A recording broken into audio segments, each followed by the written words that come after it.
Hello दोस्तों, कैसे हैं आप लोग। हमारी आज की कहानी का नाम है बुराई। यह क्या तरीका हुआ भला, पहले बता देना चाहिए था। पता है कितनी परेशान हुई। आते ही गुस्से से चीखने लगे जेठ जी और आवाज़ सुनकर कमरे से बाहर निकली सीमा। अरे धीरे बोल भाई, अभी कॉलोनी के लोग इकट्ठा हो जाएंगे। लो ये आ गई सीमा, कहो अब जो कहना है। सीमा को आते देखकर बोली सासू माँ। इससे क्या बात करें, सर चढ़ा रखा है जतिन ने। अब तो उसी से बात करूंगा, कहाँ है बुलाओ उसे। सीमा की ओर आंखें तरेर कर बोले जेठ जी। गुस्सा तो बहुत आ रहा था, लेकिन मुस्कुराए बगैर नहीं रह पाई सीमा और अंदर सोए जतिन को जगाने चली गई। उसे पता ही था कि यह होना ही है आज, इसलिए पहले से ही तैयार थी। सीमा अपनी सासू माँ की छोटी बहू है, वह उनके साथ ही रहती है। प्रतिदेव की ट्रांसफर वाली नौकरी है, इसलिए नौकरी नहीं करती। लेकिन प्रतिभा इतनी है कि कभी खाली नहीं बैठती। ट्यूशन, छोटा सा कपड़ों का व्यापार, ब्यूटी पार्लर, कुकिंग क्लास, बहुत सारे काम करती है। लेकिन सासू माँ की नज़र में जेठानी जी की ज़्यादा इज्जत है, क्योंकि वे सरकारी नौकरी करती हैं। इसलिए साथ न रहकर भी उन पर दया भी करती हैं और मदद भी। लेकिन सीमा के लिए कोई भावना नहीं है उनके मन में।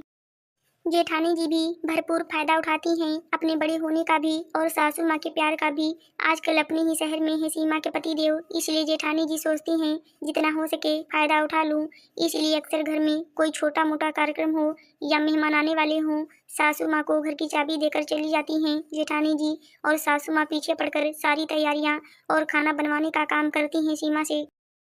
हमेशा कोई भी चीज़ पर्याप्त नहीं होती है जेठानी जी के घर में, तो सासू माँ अपने घर से मंगवाती हैं। इस तरह सामान और मेहनत सीमा करती है और जेठानी जी इतरा इतरा कर तारीफें लूटती हैं।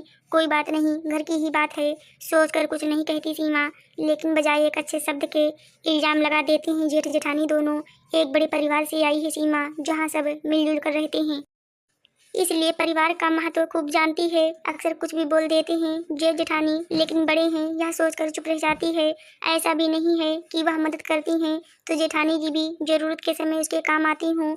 आराम से खाने के समय आती हैं और थकान का बहाना करके चली जाती हैं। कोई कुछ बोले उससे पहले तो सासू माँ ही बेचारी की नौकरी, थकान और सरकार की जाति का रोना रोने लग जाती हैं।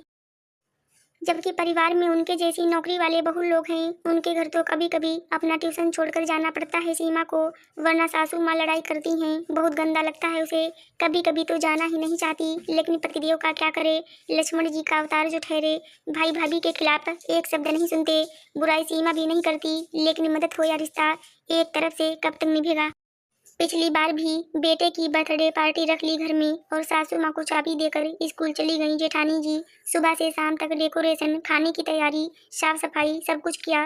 पार्टी भी हो गई, बस घर के लोग और ननद के परिवार का खाना ही बाकी था। जेठानी जी फोन पर किसी से बात कर रही थी और सब इंतजार कर रहे थे, इसलिए सीमा खुद ही उनके कमरे की ओर चली गई बुलाने। क्या करूं, दुनिया भर के भूखे लोग मेरे ही हिस्से आए हैं, कुछ हुआ नहीं कि खाने आ जाते हैं। मेरी देवरानी और उसका बच्चा तो ऐसे खाते हैं जिसे सदियों के भूखे हों। नौकरी नहीं करती ना, इसलिए सलीका भी कहाँ से आएगा। इसलिए मैं भी ज्यादा मतलब नहीं रखती, कुछ काम हो तो बुला लेती हूँ, खाने के बहाने तो काम कर जाती है। हंसते हुए बात कर रही थी जेठानी और सीमा को लगा जैसे गर्म शीशा डाल दिया हो कानों में। जैसे तैसे खुद को संभाल कर दस्तक दी दरवाजे पर और बगैर कुछ कहे खाने का इशारा करके लौट आई। तभी चली जाना चाहती थी वहां से, लेकिन दीदी के परिवार के सामने तमाशा नहीं करना चाहती थी। ऐसी परिस्थिति में जिसने सहा हो वही जानता है कि गले से निवाला कैसे उतारा जाए। खैर, जैसे तैसे निपटा कर आ गई, लेकिन अब ठान लिया कि कभी नहीं जाएगी वहाँ। खाने के लिए तो बिल्कुल नहीं, कल फिर कुछ था। वैसे ही उसे तो कभी कुछ कहती नहीं जेठानी जी, सासू माँ को ही चाबी और ऑर्डर दोनों देकर जाती हैं। कल भी कहकर चली गईं और सासू माँ एकदम से हरकत में आ गईं। वैसे तो कोई काम नहीं करती सासू माँ, सीमा करवाती भी नहीं, लेकिन ऐसे समय में विशेष रूप से एक्टिव हो जाती हैं वे। यही देखकर समझ आ जाता है कि कुछ है। भनक तो लग गई थी, लेकिन अनजान बनी रही, क्योंकि उसे अपनी सहेली के घर जाना था, इसलिए चुपचाप तैयार हो गई। कहाँ जा रही हो, जल्दी आ जाना, बेटे के घर खाना है शाम को। उसे तैयार देख सासू माँ ने कहा, आप लोग चले जाइएगा, मैं और चिंटू कहीं और जा रही हैं, मेरी सहेली के बेटे का जन्मदिन है। सीमा का उत्तर था, क्या तुम चली जाओगी तो काम कौन करेगा। ये क्या बात हुई भला, घर का कार्यक्रम छोड़कर दूसरी जगह चले जाएं। माँ जी बड़बड़ाई। उन्होंने मुझे तो कहा नहीं था माँ जी, नहीं तो बता देती। मेरी सहेली ने तो सप्ताह भर पहले से बोल रखा था।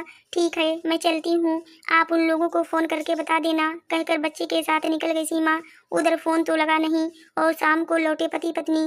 तब तक सिर्फ दाल चावल भिगो पाई थी माता जी। यह क्या है, अभी तक कुछ बनाया नहीं। सीमा कहाँ है? आते ही गरजने लगे जेठ जी, अपनी सहेली के घर गई है, यहाँ नहीं आ पाएगी। कोई बात नहीं, हम दोनों मिलकर बना लेते हैं भी, धीरे से बोली सासू माँ। पता नहीं क्या इशारा हुआ, आंखों ही आंखों में और कमरे में घुस गए दोनों। कुछ देर बाद बाहर निकले और तुम घर जाओ माँ, आज का प्रोग्राम कैंसिल, पूरा मामला ही बिगाड़ दिया तुम्हारी बहू ने।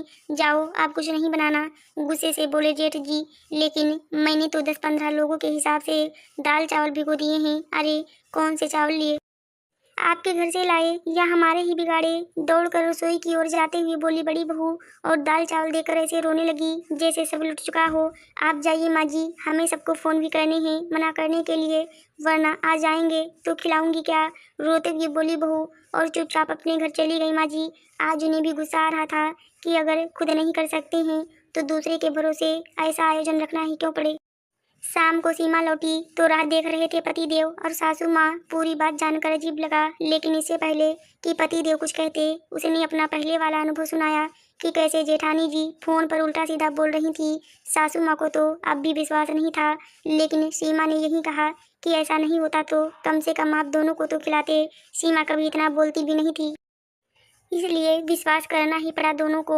और भी सीमा के लिए सुन लेते, लेकिन बच्चे के लिए ऐसा सुनना किसी को अच्छा नहीं लगता और मान गए। सुबह हुई और आगे दोनों पति पत्नी झगड़ने। क्या हुआ भाई, इतनी सुबह सुबह? जतिन बाहर आया, कुछ समझा अपनी बीवी को। कल पूरा कार्यक्रम बिगाड़ दिया हमारा, पता है कितना मुश्किल हुआ सबको फ़ोन करके मना करते।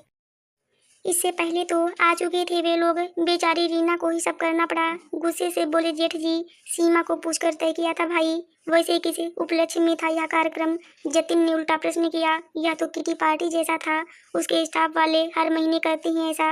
इस बार रीना की बारी थी। जेबते हुए बोले भाई साहब, तो भाई पार्टी स्टाफ की और इज्जत मैडम की, इसमें मेरी बीवी कहाँ से आई बीच में? ताकत नहीं थी तो हिस्सा ही नहीं बनना था पार्टी का। ऐसे दूसरों के भरोसे थोड़े ही आयोजन किए जाते हैं। वैसे भी मेरी बीवी और बच्चा कोई भूखे नंगे तो है नहीं, जो तुम्हारे घर बनेगा तो ही खाएंगे। मैं खिला सकता हूँ उन्हें। क्यों भाभी, यही कहती हैं ना आप सबको? भाभी की ओर देखकर बोले जतिन।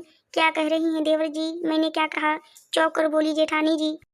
पिछली बार आप फोन पर बात कर रही थी तो मैंने सुन लिया था भाभी। मैं तो इसलिए मदद कर देती थी कि चलो परिवार है, लेकिन आपको सिर्फ अपने काम से मतलब था। खुद ही देखिए, कल काम नहीं हुआ तो अपनी सास को भी नहीं खिलाया आपने। बाकी तो बहुत दूर की है, और कुछ नहीं तो बाहर से नाश्ता लाए थे वही खिला देते। माँ ही थी आपकी, कितना खा लेती। छोड़िए, या आप माँ बेटे और बहू की बात है, मेरी नहीं। मैं तो बस यही कहना चाहती हूँ कि अब कभी मेरी अपेक्षा मत करना। न खाऊंगी न खिलाऊंगी, बहू निभा लिया, अब नहीं, कहकर वापस अपने काम में लग गई सीमा। गलती पकड़े जाने पर कुछ बोल नहीं पाए जय जेठानी और चुपचाप चल दिए अपने घर। आशा करती हूँ दोस्तों आपको हमारी कहानी जरूर अच्छी लगी होगी। धन्यवाद।